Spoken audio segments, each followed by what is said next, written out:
the first 24 or 25 chapters. And the last 25 chapters that we've been covering for a little bit covers just under 150 years. And so what's interesting is that half the book now, really, as we've been covering it, has to do with Jacob and the 12 tribes, or his sons.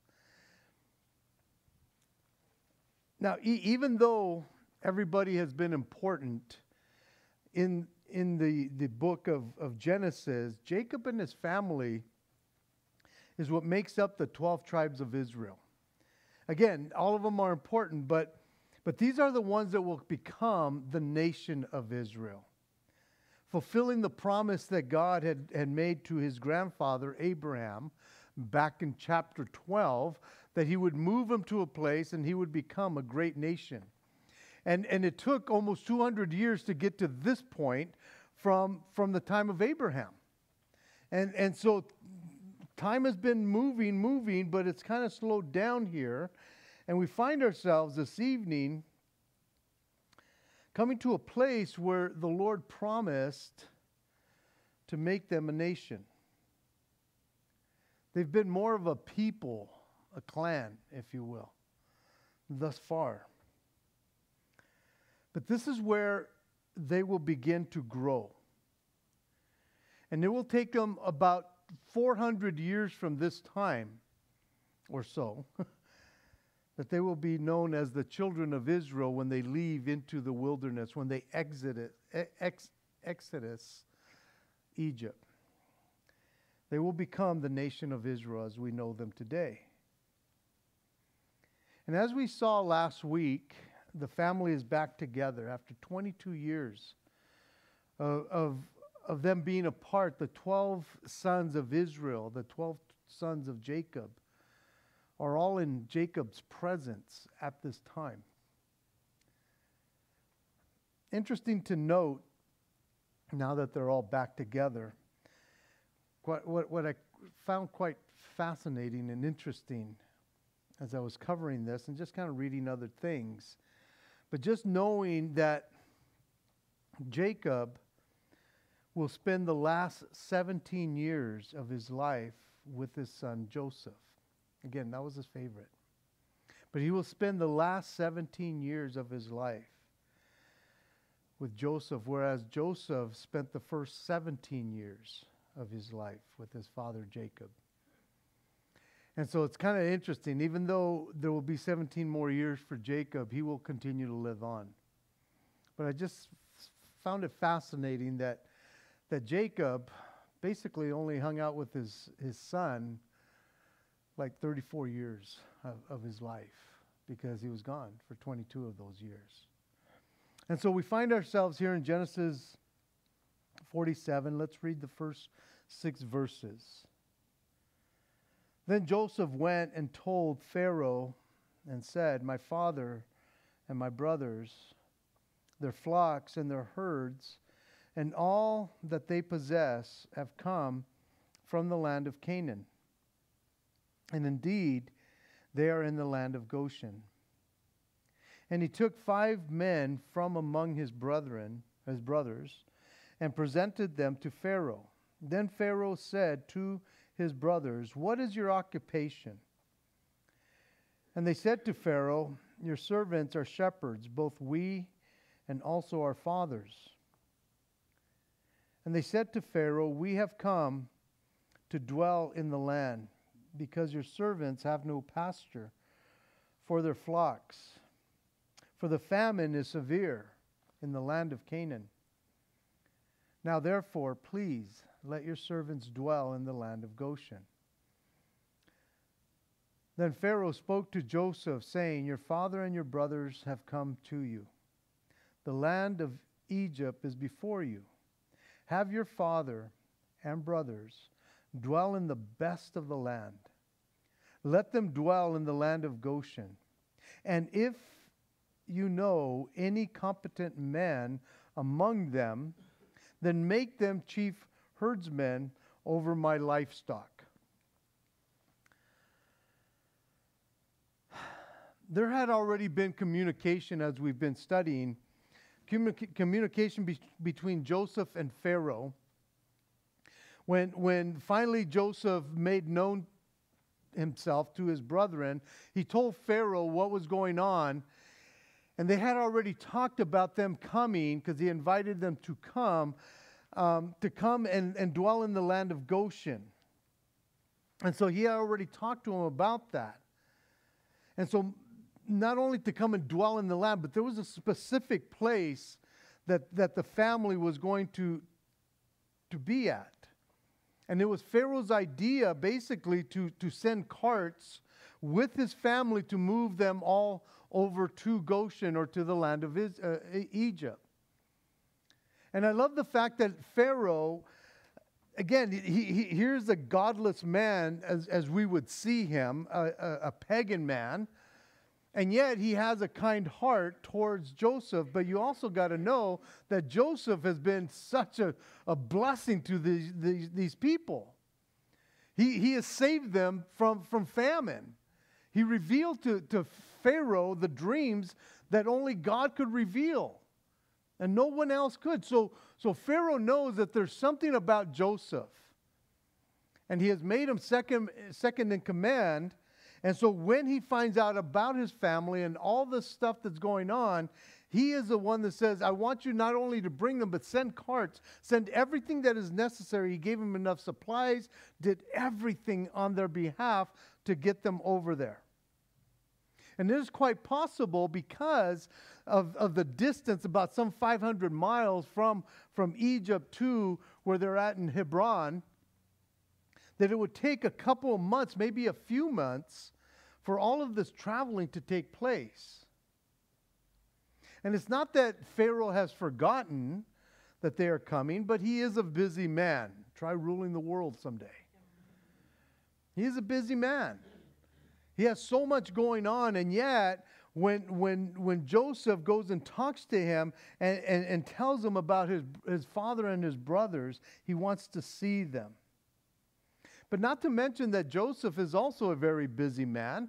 He is dealing, even though his family has come to him, he has been dealing with making sure all the distribution of grain is going out. They're probably in the second, maybe third year of this famine, and things are getting tight. Things are just falling down around so many different people, as we will see more in this chapter.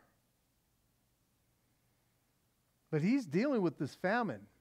God gave him wisdom in the 7 years of plenty to make sure he put enough away for those next 7 years. Which, when you start thinking about it, how many millions and millions and millions of people did he kind of save here? So he's a busy man too. He's taking care of all the land. He's going throughout everywhere, and now his family has come to him. Life hasn't stopped, and it hasn't slowed down. And I think oftentimes in our lives, when life is really busy, we just want to stop. And there's times for rest, there's times for vacation, there's times for all of that stuff. But I think for the most part, I think most of us understand, we're old enough to understand, that life is just busy. It's always busy. Life doesn't stop just because something comes up. Things still have to be done. I think sometimes sleep is overrated. Because we should be getting up early and going until we just crash in the middle of the night. And then you get right back up to go. But that's what's going on. Because there's a lot of busyness going on in Egypt. And these guys have now come. Life doesn't slow down oftentimes. But now that Jacob and his sons have made it all the way to Egypt, Joseph, as we saw in our last chapter, is reunited with his father, and his father with him. And it's such an amazing moment that takes place. But now it's time to come and meet with Pharaoh. I was trying to look for the distance between Goshen and where they might be at. And it's probably at least 20 to 30 miles from where they're at, the distance, somewhere around there. And so Joseph goes to report to Pharaoh that his family is there, and now it was necessary for them to come and bring some of them to come and meet Pharaoh.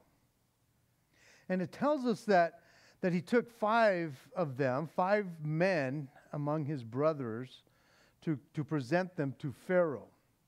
It doesn't tell us which ones. There's 11 of them.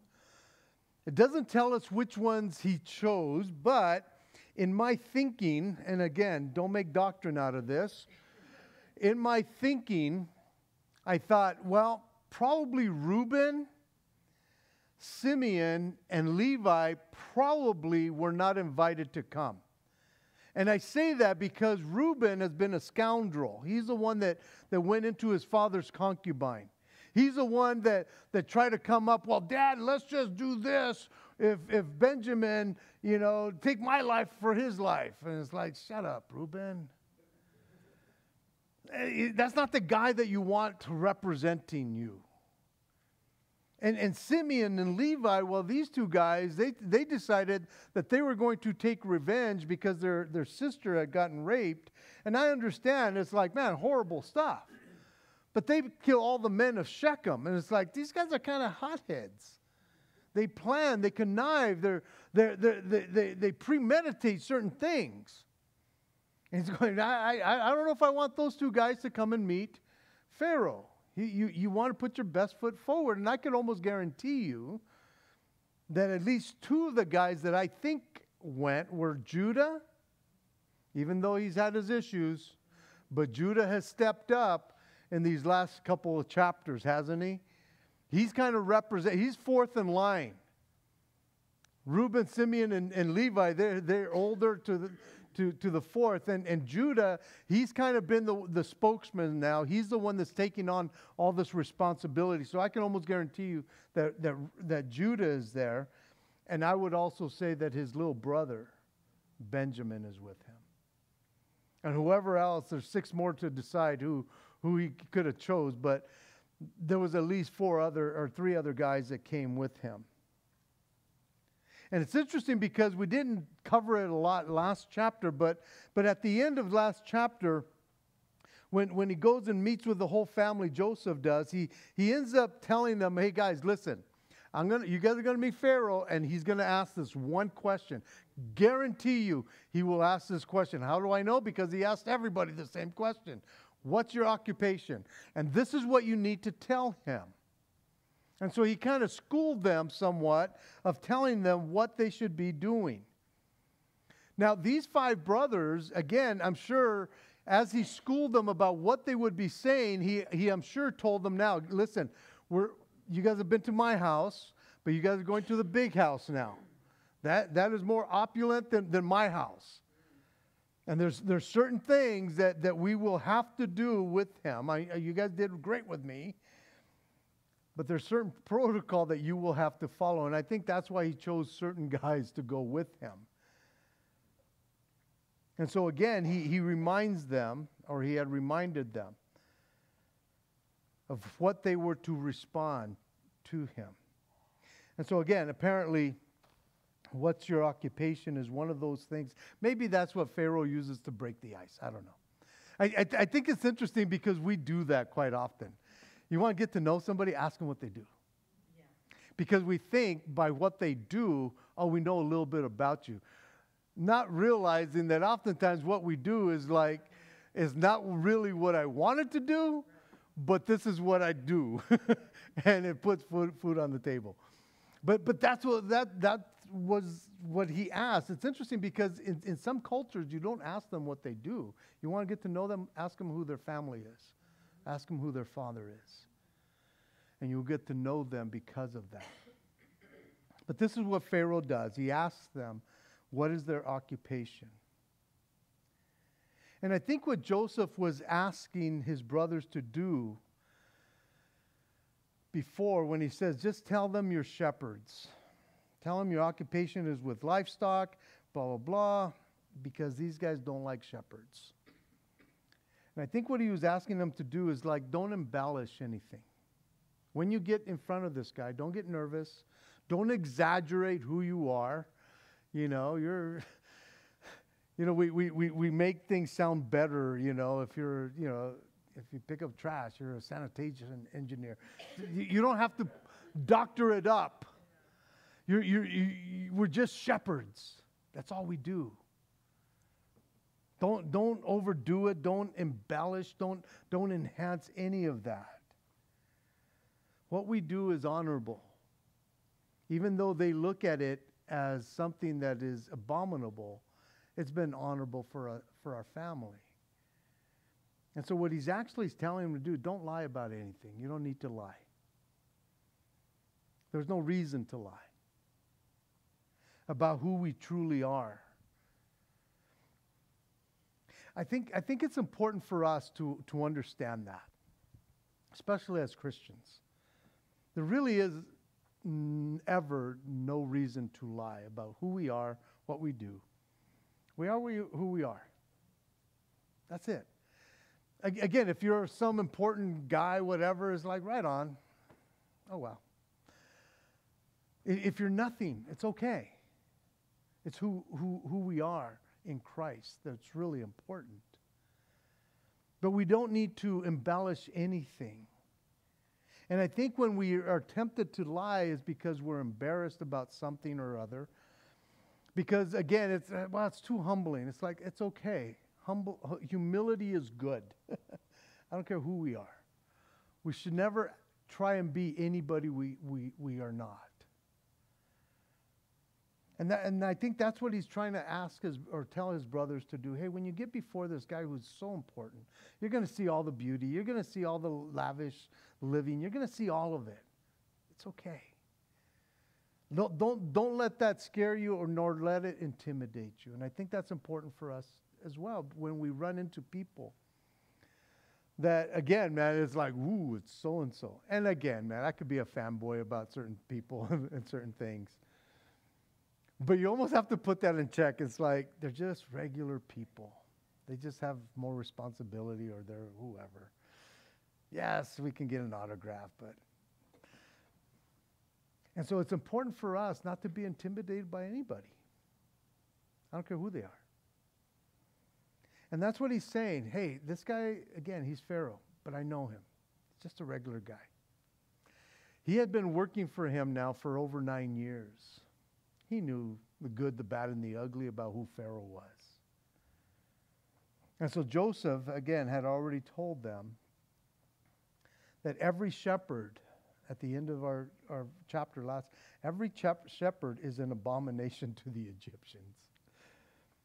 Don't try to doctor it up. Which would end up working out for their advantage, that they would never really be assimilating to the Egyptians. They would end up being there for 400 years. And yes, we know in Exodus, when they get out there, they're going, we want to go back over there. We want to go back over there. And what's interesting that again, assimilating to the Egyptian culture was like what we would call assimilating back to the world. Because the Egyptian culture, oftentimes when we talk about it in Scripture, it points to what the world does. And we as Christians, again, most of us have come out of that. We know what's there. We know how it beat us up, chewed us up, and spit us out. And yet we sometimes want to assimilate with them. And what was good about this was that they were shepherds and they were really never going to be liked. It's almost like they didn't like shepherds, but they liked what they produced, the meat. So they had a job to do. And they were to fulfill it well. They didn't have to be embarrassed because, again, it actually made Joseph and his family, or Jacob and his family, very rich people from Abraham on. They were very wealthy. But they never had seen, really, because of their lifestyle with being shepherd, they never really saw the opulence of what Egypt looked like. And now they're there, and it could be intimidating. And so when they get there, What's your occupation? They're honest with him. They tell him who they are and what their fathers have been. And then they said this to him. We have come to dwell here from the land of Canaan, or from the land, dwell in the land, because your servants have no pasture for their flocks, and the famine is severe in the land of Canaan. Now therefore, please let your servants dwell in the land of Goshen. What is interesting about that whole little scenario there is that they, even though Joseph and Pharaoh have talked about this, their brothers, his family, still has to come and basically humble themselves and humbly ask for permission to dwell in their land. And again, I think it says a lot of what God has done in these boys, in these men, the sons of Jacob, who have been scoundrels for quite a bit, but God has humbled them quite in so many ways, especially with this famine. And they're coming to this place now, and they are having to ask permission. This is why we're here, because we couldn't make it in our homeland. I know you've invited us here, but we really had to come here. And so please let us dwell in the land. As Pharaoh spoke to Joseph in verse 5 and said, your father and your brothers have come to you. The land of Egypt is before you. Have your father and brothers dwell in the best of the land. Let them dwell in the land of Goshen. So no doubt Pharaoh, understanding who Joseph is, was very, very grateful for a man like Joseph in his life. For all that Joseph had done for Pharaoh personally. For taking care of him because of this quandary that he was in, that there's this dream that happened that nobody around him could interpret. And yet this man, God had brought that man to Pharaoh, a heathen king, a pagan king, and this man is so grateful for a man like that. And not only for what he did for him personally, because having to deal with this whole thing, to have a right-hand man like Joseph would be amazing, but what he did for his whole country. And I think that Pharaoh would have done just about anything for Joseph. And because he would do just about anything for Joseph, when his family comes, all he could do is bless Joseph by blessing his family. And he says this to him, Egypt is before you. All of it. Egypt is before you. Have your dad take the best of everything. It's interesting when you look at a map of Egypt, even today, and I made sure, because I'm always on Google Maps because I love maps. But I'm looking at it, and when you click it over to satellite, and you see where Egypt is, where Goshen is at, there's this little piece up here by the delta, the Nile Delta up here. It is just lush and green. The rest of it, all yellow, all brown. It looks like Phelan. But that particular area of Goshen is so lush. In comparison to the rest of it, it's like, man, he gave them the best. But understand, even though giving them the best, there was a lot of stuff that was going to come his way. Because if God has blessed Joseph, man, oh man, he must bless these other 12 guys too, or these other 11 guys. And so Pharaoh made sure that they got the best. And I love the fact that at the end of verse 6, he says, oh yeah, and by the way, if any of your brothers are competent herdsmen, give them a job over here and let them take care of my stuff. Because you can imagine what he's thinking. If God has blessed this guy, right, man, oh man, these guys, if these guys are just half the men that this guy is, I'm going to be a blessed man. And so he says, give them a job. Take care of them so they can take care of us. And so you can imagine. Verse 7 through verse 13, or verse 12. It says, then Joseph brought in his father, Jacob, and set him before Pharaoh. And Jacob blessed Pharaoh. Pharaoh said to Jacob, how old are you? And Jacob said to Pharaoh, the days of the years of my pilgrimage are 130 years. Few and evil have been the days of the years of my life. And they have not attained to the days of the years of the life of my fathers in the days of their pilgrimage. So Jacob blessed Pharaoh and went out from before Pharaoh. And Joseph situated his father and his brothers and gave them a portion of the land of Egypt, in the best of the land, in the land of Ramses, as Pharaoh had commanded. And Joseph provided for his father, his brothers, and all his father's household with bread according to the number of their families. You have to love this scene that is going on here. If you just look at it and study what's really going on here. I don't think that Jacob has ever been in a palace like this. Probably ever. Again, he lived outdoors. He took care of sheep and flocks. He took care of cattle. He took care of all of those things. He has moved around. Even though he kind of settled in Hebron, they were probably still living in tents. So he's never been in opulence like this. He's never been and seen all this stuff. And again, if you guys have gone to old buildings and you just see the architecture and you're just in awe, I know I am. You know, you start looking at this thing when we've gone down to Mexico and old Mexico, and you see these churches, man, they're very gaudy. But there's gold all over the place. And I don't care what people say, it's like, man, this is amazing.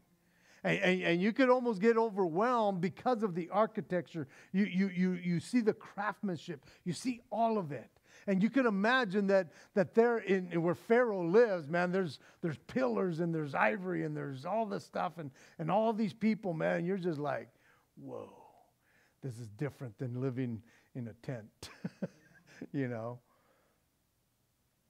And as impressive as this thing is, it almost seems, and I can't know for sure, but it almost seems that Jacob is not impressed by any of it. He might have been, but he played it really calm.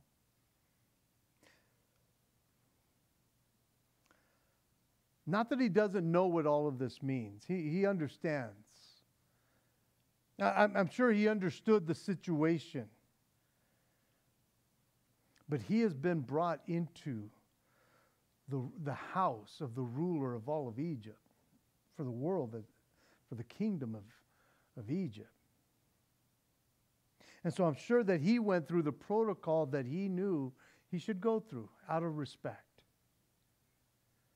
And when he is set before Pharaoh, the first thing he does, it tells us, is that Jacob blessed Pharaoh. He blessed Pharaoh. Now, because I am who I am, the only thing I'm thinking of is when, they do this, That's the only thing I can think. My mom, every time I was leaving, she'd do the little sign. She blessed me as I was leaving all the time. I always appreciated that. I know it's a Catholic thing, but hey, we're raised Catholic. But that was a blessing. They're showing a blessing. And I don't know how this looks, but here this old man, this 130-year-old man who must have been so cute at this point, man. And I think Pharaoh understands that. It's like, oh my gosh, this is your dad. Oh, look at him.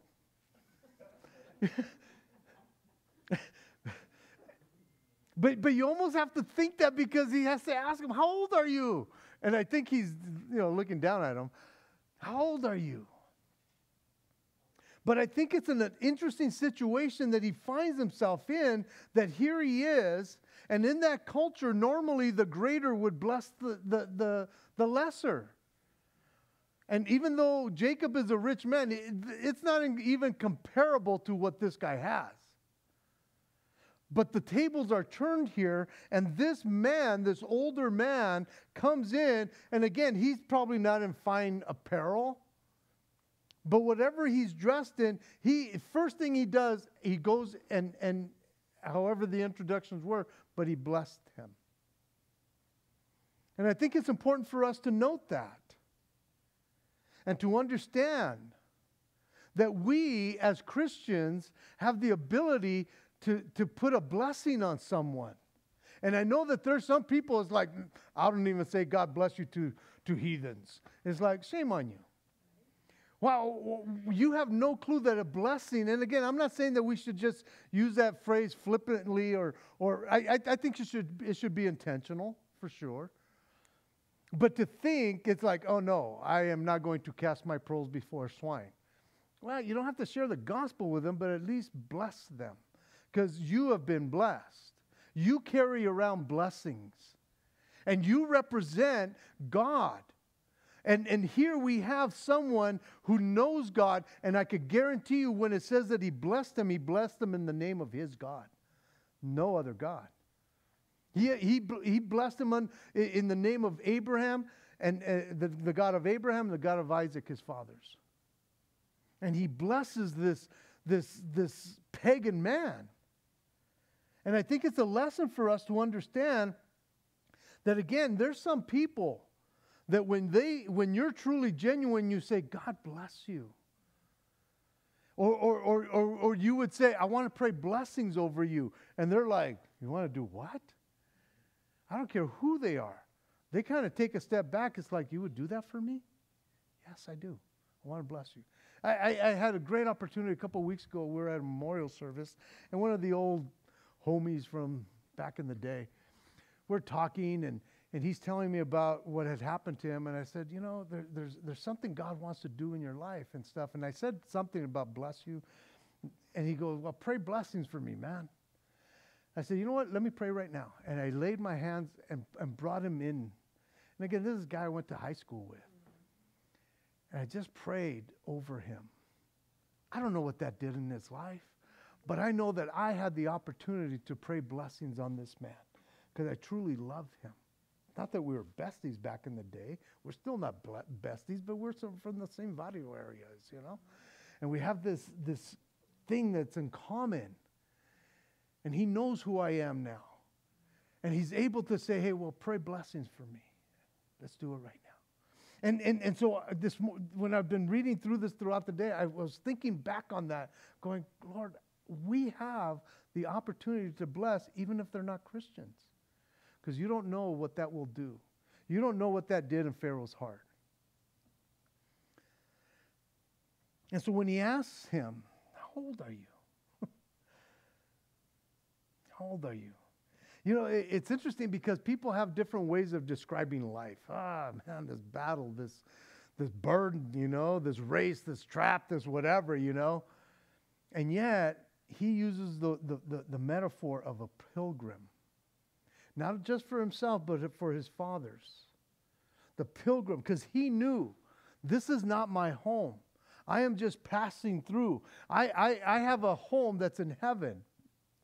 But in this life, these 130 years, when he says that they're few and evil, in comparison to his dad, I mean, he's 130. He will live to be 147. His dad died at 180. His grandfather died at 175. So 147 is few in that respect. But when he uses the word evil, it's not so much that my days have been wicked. That word evil can be translated, there's been misery. And there's been a lot of distress in my life. And you got to wonder, it's like, man, even when he was born, his dad loved his brother more than he loved him. When his brother, there was always tension between them, and even when he gets the birthright, his brother hated him. There was always this hatred, and then when he leaves and goes to Laman, Laman was a scoundrel and treated him and changed his contract so many different times. And he never got to see his mom die. There was all these things that always happened to him, and then his son gets taken away from him. His favorite son, his wife dies. All of these things are happening. Yeah, it's 130 years, not been easy, bro. Not been that easy. There's been a lot of stress and distress in my life. But I'm just passing through. My days will be shorter than my father's. And so on the way out, in verse 10 it says, so Jacob blessed Pharaoh and went out of his presence. It's interesting that Pharaoh doesn't get offended by this. Which is interesting because in that culture, the Egyptian culture or religion, Pharaoh himself was thought to be a god. He would be considered the embodiment of the sun god Ra. And so it's pretty amazing that he would allow this man to bestow a blessing upon him, because I'm sure he knows about the God of Joseph. So he knows that it's not the gods that he's familiar with, but he allows him to do it. And so in verse 11 and 12, Joseph situates his father and his brothers in the land and does all of these things, and he provides for them. Joseph not only takes care of the whole land and everything that has to go with it, but now he is able to take care of his family. And because of the blessings of having his family back, I'm sure it was no skin off his back to be able to do this to his family and take care of them, to look after them as well. And he provided everything that was needed. And I love the fact that Joseph could have showed favoritism and abundantly blessed them beyond measure, but he doesn't do that because he's a very fair man, even though this is his family. Because he gives them, he provides for them. It says at the end of verse 12, according to the number of their family. He didn't go overboard. He played fair with everybody, so that nobody would say, look at him, he's taking care of his family. It was Pharaoh's idea to bring them in, to give them the best of the land. It wasn't his. Verse 13 to 26.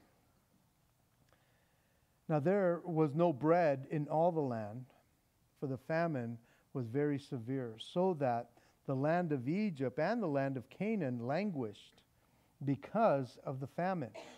And Joseph gathered up all the money that was found in the land of Egypt and in the land of Canaan for the grain which they bought. And Joseph brought the money into Pharaoh's house. So when the money failed, and the land of Egypt, in the land of Egypt and in the land of Canaan, all the Egyptians came to Joseph and said, give us bread. For why should we die in your presence?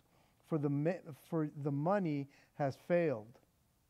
And Joseph said, give your livestock, and I will give you bread for your livestock, if the money is gone. So they brought their livestock to Joseph, and Joseph gave them bread in exchange for the horses, the flocks, the cattle of the herds, and for the donkeys.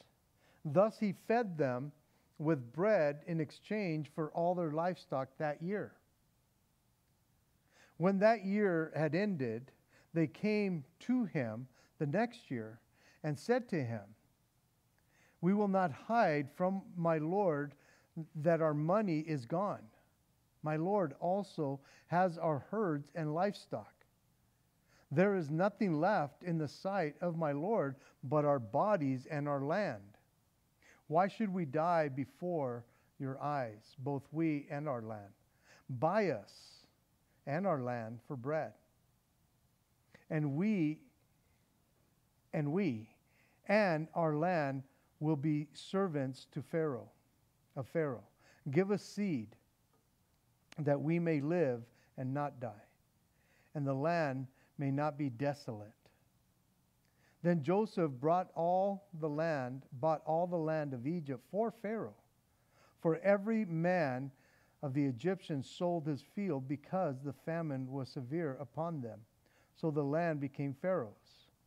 And as for the people, he moved them into the cities, from one end of the borders of Egypt to the other end.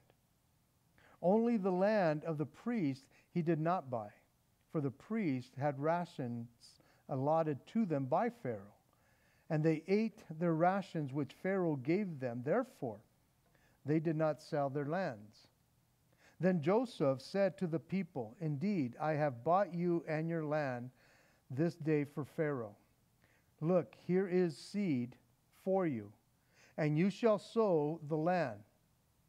And it shall come to pass in the harvest that you will give 1/5 to Pharaoh.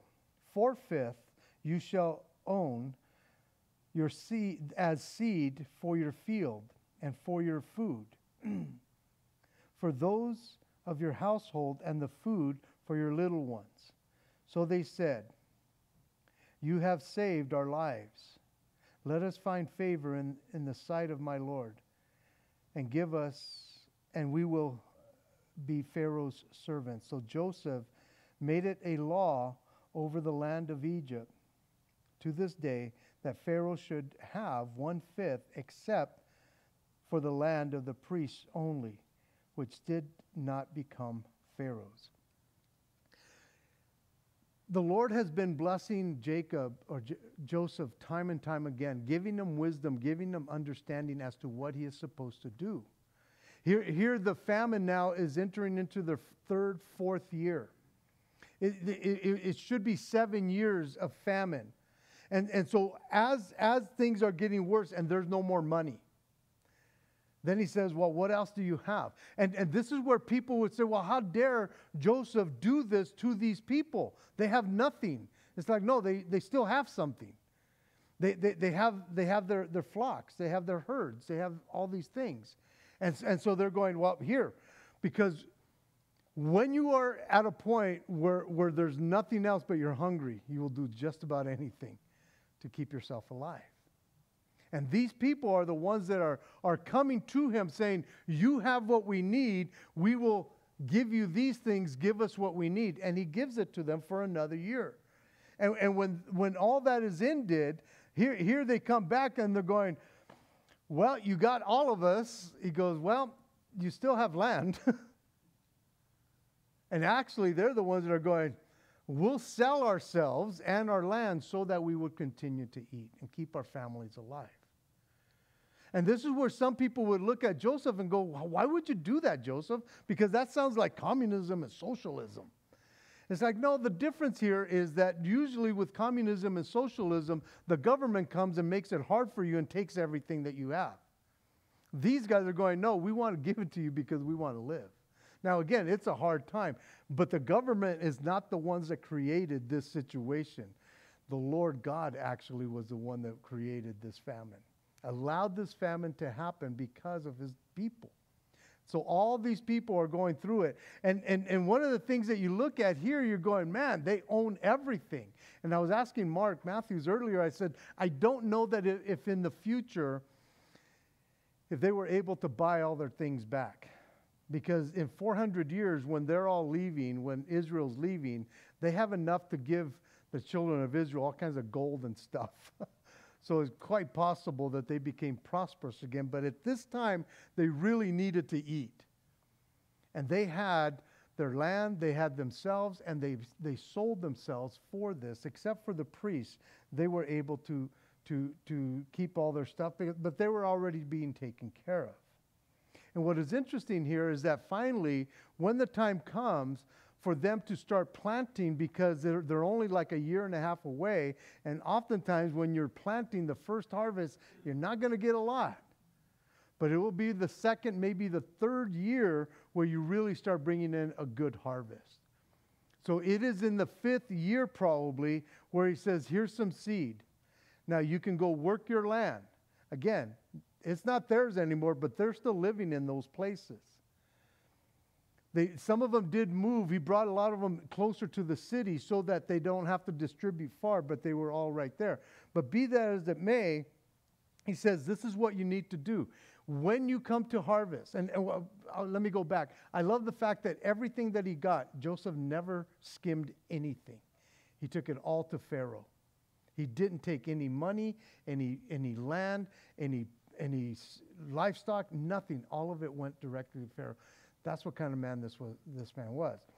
But when it came time to now harvest, he says, when it's time to harvest, you will give 1/5, and you can keep 4/5. 20% is what they were going to be charged. Some people go, man, that's a lot. It's like, well, they were kept alive, and they're probably going, we get to keep 4/5, and we get to do whatever we need to it, because again, they're going to start buying and selling again. But they've gone through this hard time, and Joseph was the one that God showed this is how it's going to happen. He had wisdom enough to set all of this up for Pharaoh. Again, he's not doing it for himself. He's doing it for Pharaoh. And so all these people are able to live because of the wisdom that God gave Joseph. Verse 27. So Israel, Jacob's family, so Israel dwelt in the land of Egypt, in the country of Goshen. And they had possessions there, and grew and multiplied exceedingly. And Jacob lived in the land of Egypt 17 years. So the length of Jacob's life was 147 years. When the time drew near that Israel must die, he called his son Joseph and said to him, now if I have found favor in your sight, please, put your hand under my thigh and deal kindly and truly with me. Please do not bury me in Egypt, but let me lie with my fathers. You shall carry me out of Egypt and bury me in their burial place. And he said, I will do as you have said. Then he said, swear to me. And he swore to him. So Israel bowed himself on the head of the bed. So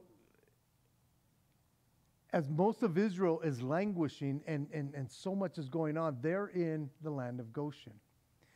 And they are becoming more and more prosperous. It doesn't tell us that they were getting taxed in any way. But I could guarantee you whatever they were growing and producing, they were taken care of over here because of who Joseph is in their life. And it says that they had their possessions and they grew and they multiplied. Again, it would take 400 years that these under 100 people would become 2 million at the end. But God is blessing them and God is protecting them even though the world around them is not doing hot right now. And this is another lesson for us, that it doesn't really matter what's going on around us or in the world.